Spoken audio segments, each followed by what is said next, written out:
Glupito's Diary Day 8. Continuing, I will be speaking in Latvian as this is yet to rapidly appear as a problem where I live. Feminisms.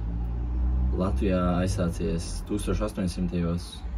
gados. Man zināmā aizsācēja varētu būt viena no pirmajām, kas vispār bija, ir Emīlija Veinberga.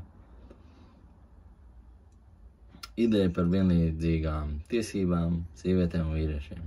Vienkāršojot un angliskojot, equal rights, equal fights. Tiesa, izglītībai jābūt pieejamai visiem. Tiesa, vardarbība iekš telpās ir bieža un sodām. Tiesa, arī sievietēm ir tiesība izteikt savu viedokli. Tomēr, kurš būs gala lēmumu pieņēmējs, ja arguments turpinās atkārtoties? Lai neviens neizdos aizskarts, es uzdošu tikai jautājumus.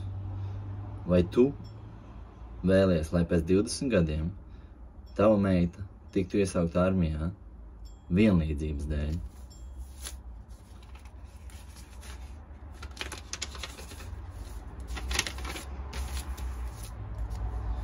Vai vienlīdzība spēja pastāvēt, ja vīrietim bioloģiski ir lielāks spēks un stiprāka kaula?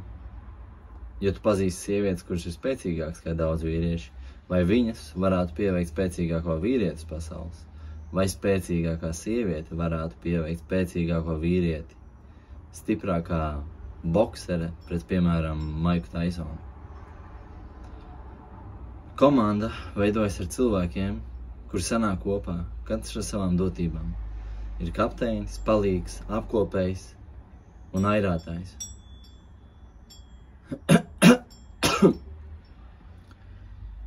Ja visi gribēs būt kapteinis, tad komanda izjuks. To sakot, vai komanda spēj pastāvēt, ja nemitīgi gribam vēl? Vai feminisms nav aizgājis par tālu? Kāds labums vīrietim no sievas, kas nemitīgi dīda kuģi? Kāds labums airātājiem no kuģa, kura kapteinis nemitīgi dzer un sit pašu airātāju? Kāds labums sievai no vīra, kurš dzer un nemitīgi sit sievu?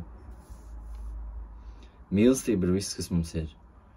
Kad necienam viens otru un ego stājas starp mums, tā pazūd un to aizstāja ideoloģija.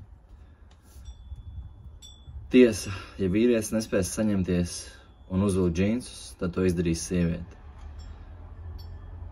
Bet mēs esam spēcīgāki, kad esam kopā. Mēs spējam iet uz priekšu, ja viens velk un otrs pastumj. Tomēr ir jābūt kādam, kas uzliek roku uz galda un ir pietiekami neemocionāls, lai spētu pateikt nē.